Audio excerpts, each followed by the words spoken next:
Work through our people to make sure that they never show up, but I know he worked hard to deliver it. So, Coach, the spring game is now an open scrimmage on Friday. What do you want to try to get out of that, especially for the quarterbacks? Yeah, obviously, things that are out of our control, caused us to shift a little bit, but it doesn't affect our mindset, what we need to accomplish. So it's another opportunity for us to go and grow offensively, and then obviously individually at quarterback, another opportunity to continue to master the offense and show your skills and lead and move the ball with the team. So there's a lot of great opportunities left. I'm excited to watch those guys play on Friday night now. How do you encapsulate the growth this spring since we first talked?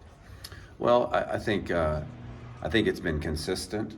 I think there's probably only been one day of the 13 now that we probably didn't grow and get better. Even within that day, there was a lot of positives, just some ball security issues, that we just can't have. But I think from a start to finish and top to bottom, I think they've done what you would want, what I would want them to do before spring, to get better every day, to make plays and to learn in the offense. So I've been really pleased with where we're at in that regard.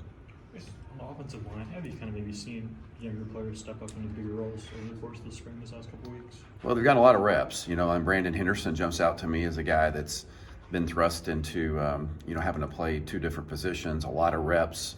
We're a little bit thin there just through some injuries and other things that you just deal with in the spring, numbers being low, whatnot. But Brandon Henderson jumps out to me, as far as the young guys that's really taken advantage of that. A lot of the guys have gotten better.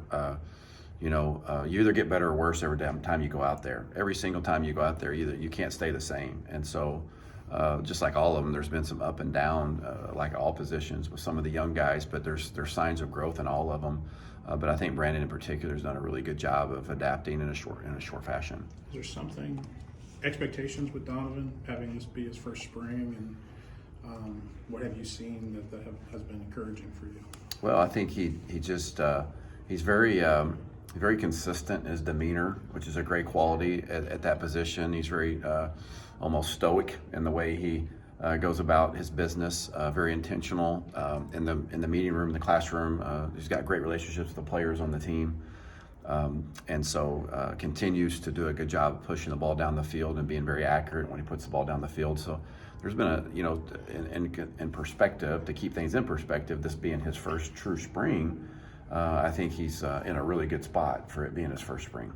Barry, he didn't get many reps, obviously, with the main group last year during the fall because he's fourth guy. But what has that done for him, and what has that done for you, and just seeing what he's got? Yeah, exactly. I've got a chance to really kind of figure out who he is as a player, and I think that if you watched him practice, I don't know if you would think that it's been his first spring practice. You probably would have thought he was more involved in the fall than what he was. He did a nice job of staying tuned in and learning on his own. I saw him up here a lot. He sat in on my meetings, even leading up to travel squad. He would come even when we were departing, and he wasn't involved in that. He would come and sit in on some of the game plan meetings. Was very intentional about that. So I think that's helped contribute to his growth. But he's done a nice job.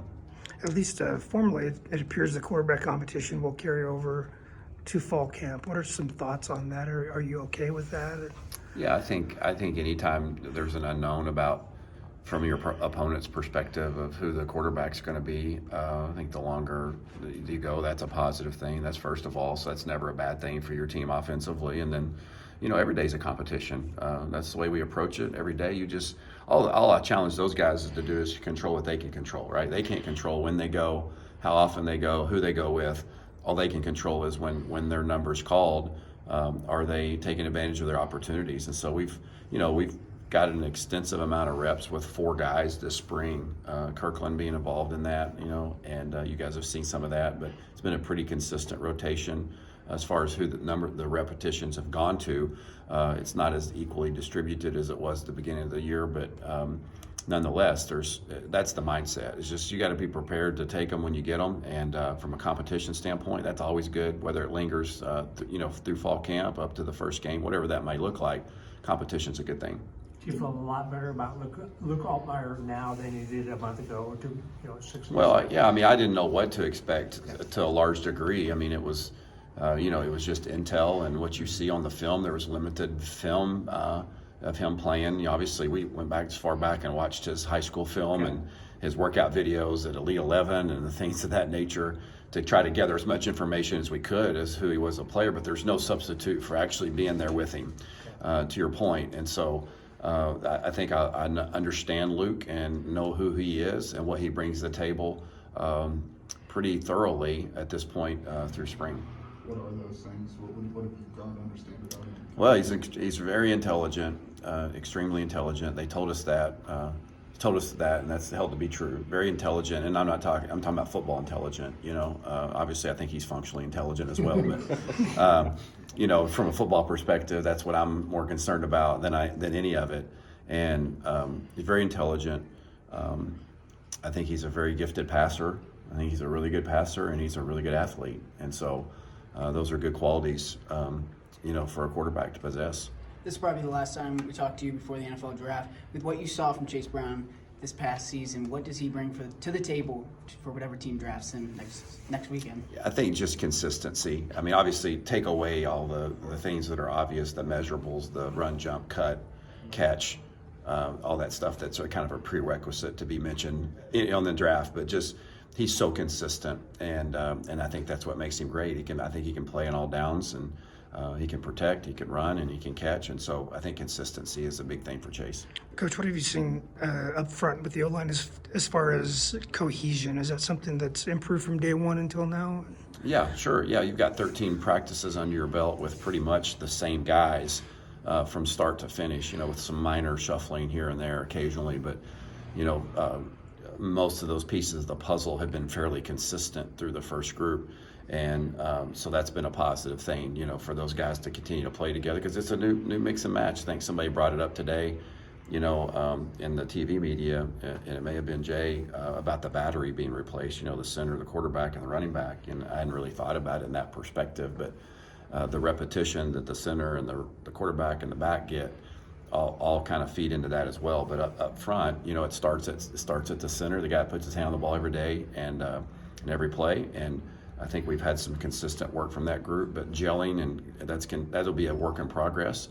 But it's been good to be able to have that pretty consistent through 13 practices. What's your thoughts on getting deeper in the playbook, or getting deeper in what you want to do offensively now that you're in year 2 and you have veterans that have already been through a year of install? Yeah, I wouldn't say. I think if you were to interview the guys that are returning, I don't know if they would sense any, you know, us going deeper and opening up a new level of, you know, of offensive scheme that's not been opened up.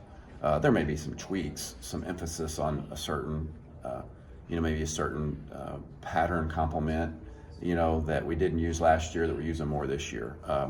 So I think we're trying to be very systematic at what we do, and we're trying to get better at what we do offensively. You know, from a coaching standpoint, playing standpoint, like we're very convicted that what we do is good, and it can be good. Doesn't mean it's perfect. Doesn't mean it's the best thing that out there, that we've got the market corner on offense. You guys know that. That'd be foolish to pretend that, and we didn't.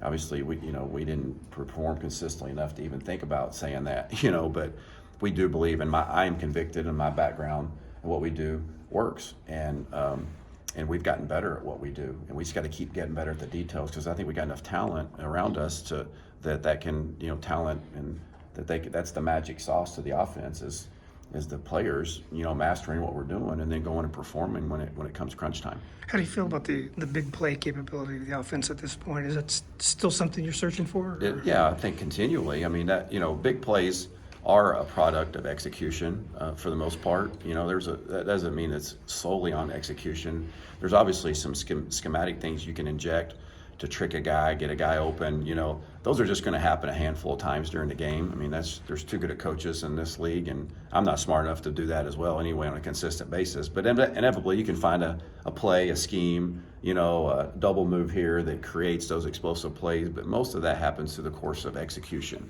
and being good at what you do and letting your natural abilities take over in the game. And so I really like what I've seen so far from that. Our receivers have I think we've been better. We've been more explosive. We put the ball down the field more and more effectively, and that's been positive for us so far through camp. But as you return your 3 top receivers, it seems like there's a group of younger guys back there that are year in development. What have you seen from them, and what that year mean for those guys as you step into it? Yeah, I think the year's been huge for the guys, those first 3. You know, I mean, like you can see the growth in those. I know that wasn't your original question, but I see Pat and Isaiah and Casey all playing at a high level, and I think they've been a great example for some of the younger guys. You know, I think Hank's been super. You guys know Hank's like Mr. Steady, and you catch anything around him, it's caught. You know, I mean, he catches the ball and he understands what we're doing. Kanari's been he's a really explosive player that just gets better and better every single day. Ashton's had his moments. Ashton started to show in flashes of his ability as he's getting more comfortable. Keon Battles had a good spring for us, you know, so I've been really pleased with in particular, the consistency of the top 3 guys. I'd put Hank in that group as far as being consistent, and then the other guys have had their moments of flashing, which you would expect from a young receiver core, but there's promise there. You mentioned Chase, you talked about Chase, how those guys behind him performed, and now that you guys are counting on, you know, probably 3 or 4 of them to step up. Yeah. I mean, I think that's been well documented that, you know, we don't. Coaches always had a history of playing multiple backs, and you know, last year that kind of got a little hand for multiple reasons. You know, obviously Chase's production and who he was became such a central focus of who we were. We weren't real healthy there, you know, at times beyond him. So I think, you know, I'm excited to embrace the new identity of the 23 offense, right? So we're not going to be the same as 22, right? We wouldn't have been the same even if ever one of those guys would come back. There was going to be a different flavor, a different twist, and some new ideas.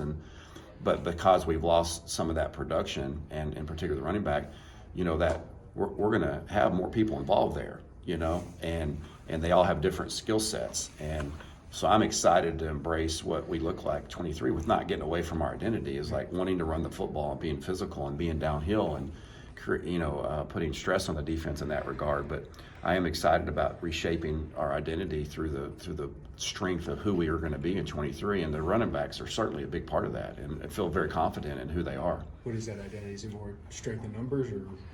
Yeah, with the running backs, yeah, I think it is. I think it's strength in numbers. I think more, you know, we got some bigger, heavier backs, and Josh and obviously Caden and Jordan, and I think Reggie is, I think he's just like the consummate like utility all around back, can do everything, you know.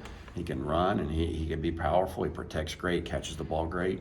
So, yeah, I mean, it's gonna be a committee to some degree. I mean, you know, a committee may be a strong word, but there's gonna be more guys involved as long as those guys stay healthy. And I think that's a good thing for us offensively in the running game and just in general. We're going to start here.